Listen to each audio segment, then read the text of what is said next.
Hey folks, welcome back to another review with yours truly, Sam Healey, and today I'm going to be taking a look at this little bad boy right here, Shadows over Normandie Achtung Cthulhu.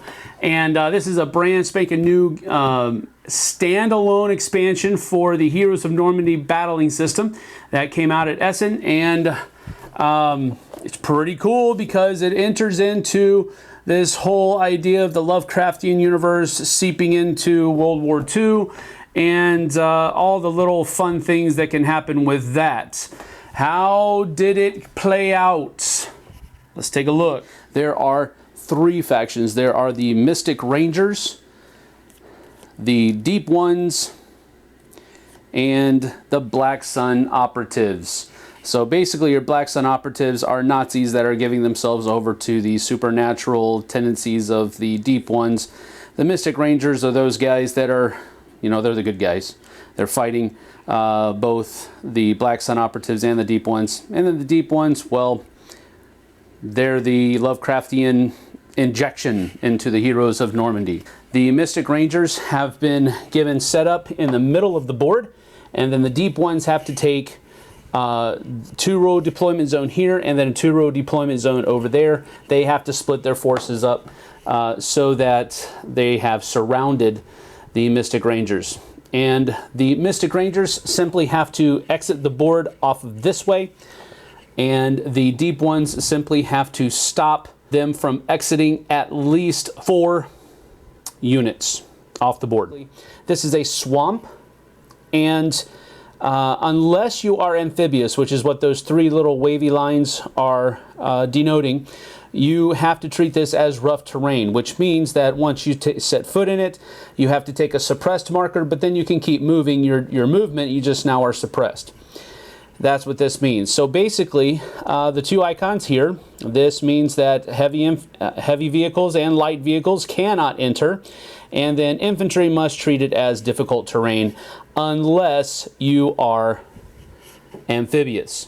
Speaking of amphibious, we have a Deep Ones militia here that is an amphibious unit. You have the movement arrow with the number of spaces that it can move, and then underneath it you can see that the 3 little water lines are underneath that, which means that this is an amphibious unit.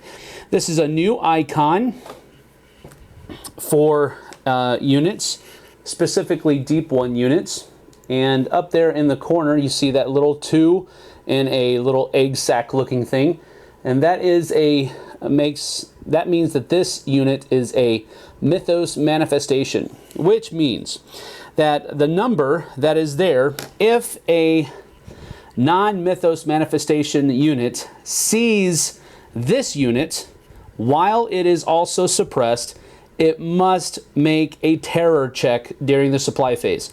And what that simply means is that they will roll a die, and if they do not equal to or exceed that number, they will have to draw from a madness bag.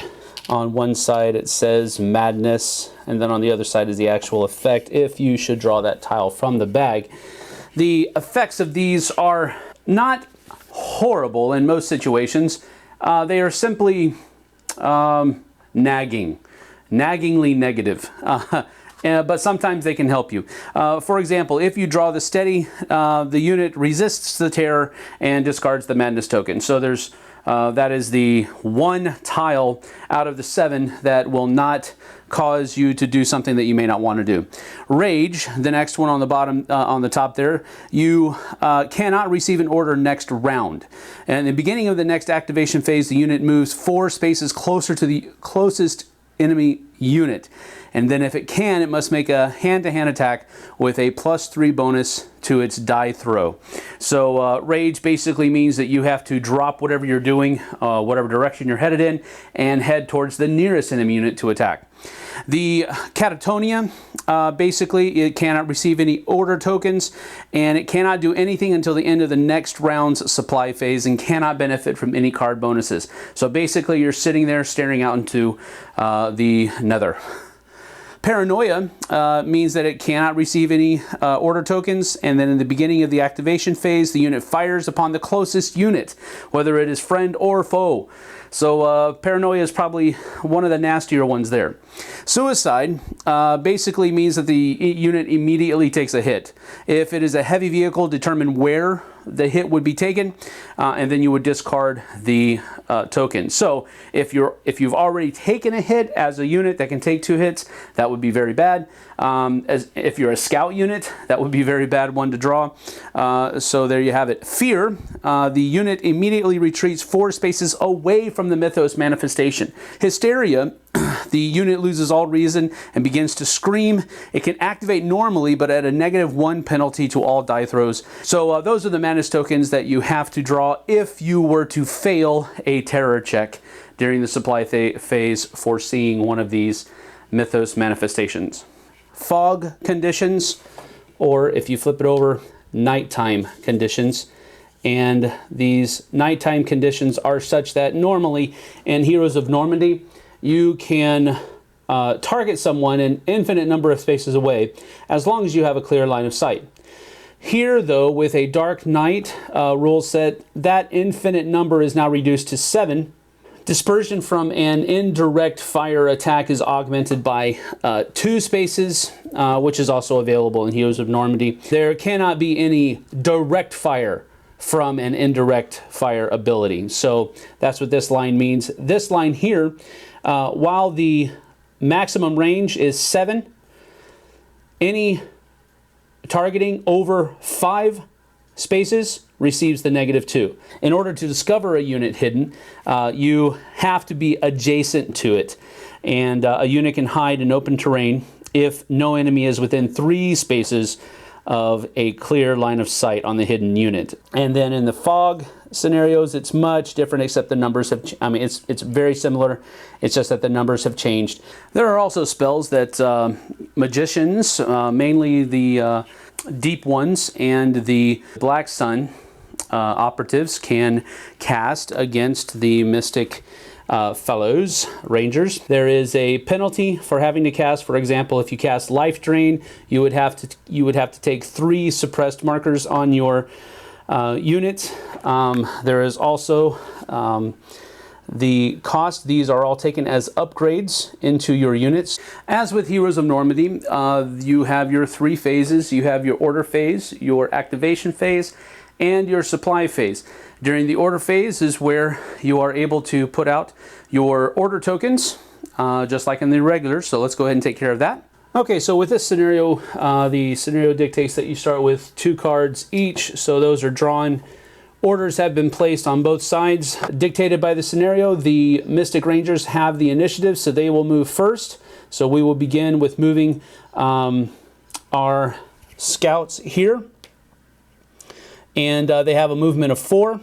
They also have the ability of firing on the move, so we're going to utilize that as well. We're going to go 1, 2, 3, 4, and we're going to target the main generator here, the leader.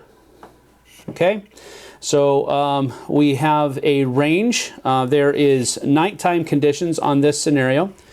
So our range is going to be 1, 2, 3, and 4. He has no cover effect, so it is just going to be our die roll +2, and it has to be greater than 6.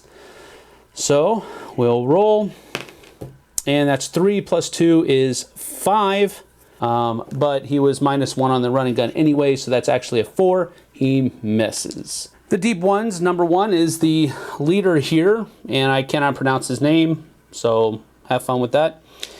And we have a movement of 4. We also have amphibious movement, which means we can move through swamps with no penalties. So we're going to go 1, 2, 3, 4, and assault. Now he has an assault +2, and I have a he also has a +2 to begin with. The scout unit also has an assault ability, so he will be able to roll 2 dice. The deep one leader has the assault ability. He will be able to roll 2 dice and take the highest. The same with the scouts. So we roll them together. The deep one rolled a 6, and the Mystic Ranger rolled a 5. So 5 plus 2 is 7, plus 1 for the assault ability, 8, and then the Deep One leader has a plus 2, plus 4, 6, so 10 to 8. The other person wins. Now, because he lost, he has to flip over, which kills him. If he did not get killed, he would have to flip over and then retreat to one of these 3 spaces. But he is removed from the board. Number 2, for the Mystic Rangers, we're going to play Burst into Action, which means that I play this card before activating one of my units, and then that movement can shoot before, during, or after its movement, even if its action ends in an assault. So we're going to play that. Two Guns Bob here is going to move 1, and then during that phase, his movement phase, he's going to take a shot at the Deep One's leader. He gets to roll 2 dice because Two Guns Bob has an ability where he has 2 guns. So he's able to roll 2 dice and choose the higher result. So we are plus 2 toward infantry units. So we're looking at plus 2, and there is no negative here. So there we have it. Highest die roll, plus 2. 6 plus 2 is 8, which is greater than the defense of that Deep One's leader of 6, so he gets flipped over. Now, since I played that card, Burst into Action, that was my special action. Now I'm going to continue my movement and assault. So here, it is going to be a plus 3 against a plus 3, and we both get 2 dice choosing the higher result. So this is a straight up die roll. Whoever rolls the highest wins this assault. Okay, so the Deep Ones rolled a 3, and Two Gun Bob rolled a 2. 2 plus 3 is 5. 3 plus 3 is 6. So Two Guns Bob is flipped over, and he has to retreat where he came from, which was here. He moved diagonally from there. The Deep Ones number 2 are these scouts right here, and they're going to move and assault the Scout BAR. So we're going to go 1, 2, 3, 4, and assault these guys here. Now, the Scout BAR fellas have a plus 2, but they also have a plus 1 here because they're in cover. So they're going to be a plus 3, plus 1 to their die roll. The Deep Ones are going to be a plus 2, plus 1, so plus 3 all together. And because both units have the assault ability, you roll 2 dice and you choose the higher result. All right, so the Scouts rolled a 5 as their highest.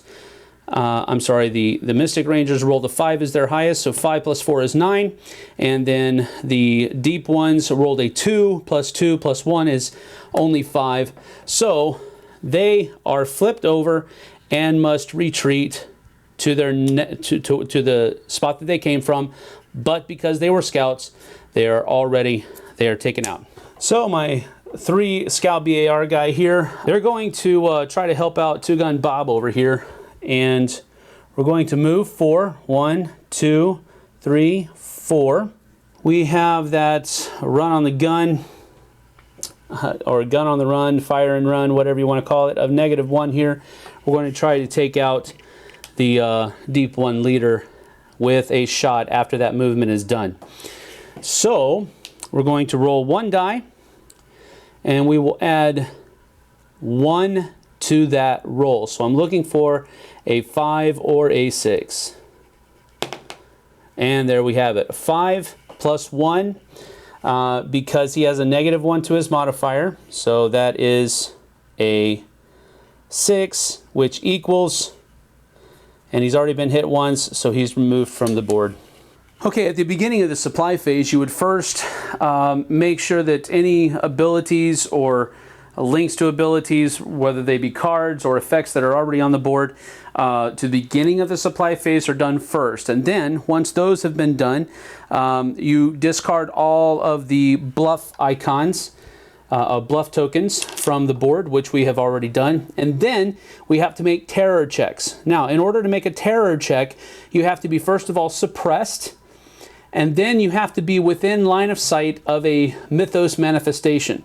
Well, the first set of stipulations there is not met. I don't have any units that are under a suppression marker, which would look like one of these guys here.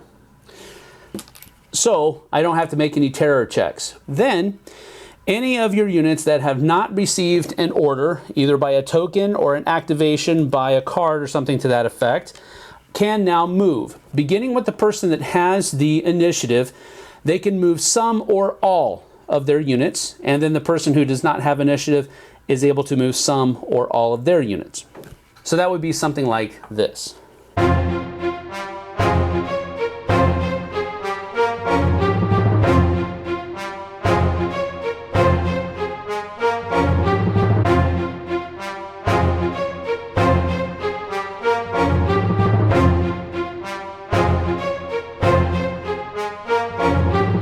And that would be the end of the supply phase movement.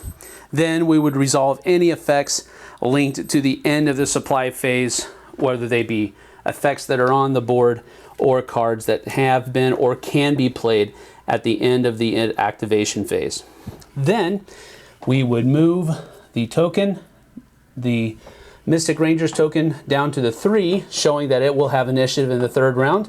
And now we move on to the 2nd round, where the Deep Ones player has the initiative. Now, during the supply phase, the Deep Ones have this special ability here called Unholy Totems, which means that they can place one of these little guys anywhere they want to on the board, which is going to give them the ability to cast spells. Any person that is within 3 spaces of the totem is able to cast spells. Then, in addition, each supply phase, the Deep Ones player is going to be able to choose whether or not he wants an extra action card or an extra order token for the next round. So this is a pretty cool thing that the Deep Ones have right here as far as gameplay is concerned. And they are going to place...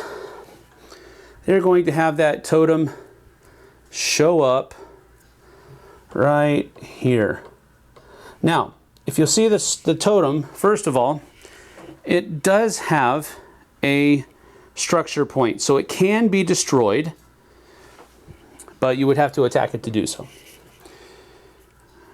All right, so that token's going to show up here. So there you have it. That's how you play Shadows over Normandy. It is very, very, very similar to Heroes of Normandie in its gameplay aspects, with a few little twists in there that just kind of spice up the gameplay, make it a little bit of a different experience for those of you that were possibly wanting it. With that being said, I've said it before, I'm not a huge fan of this idea of adding Cthulhu to everything. When this first came out, and really when I heard first that it was coming out, all I saw was the box cover.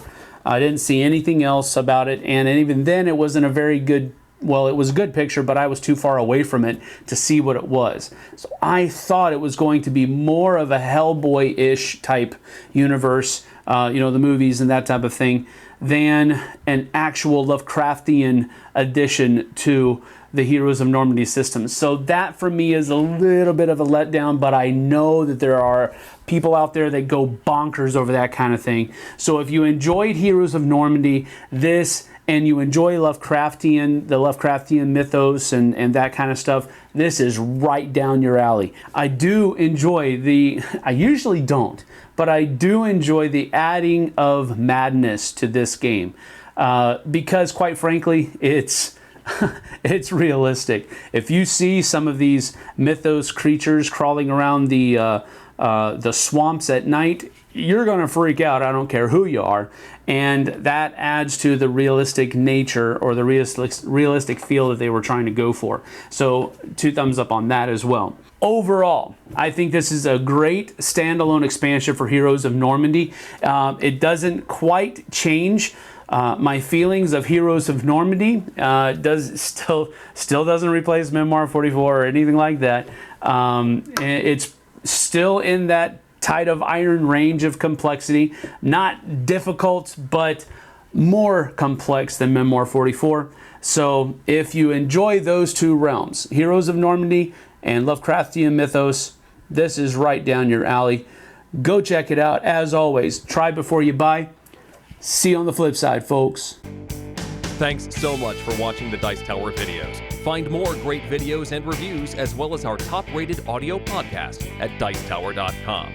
You can also find other great shows at Dicetowernetwork.com. I'm Eric Summerer, and you've been watching The Dice Tower. The Dice Tower is sponsored by Cool Stuff Inc., where you can find great games for great prices. Cool stuff in stock. Check them out at CoolStuffInc.com.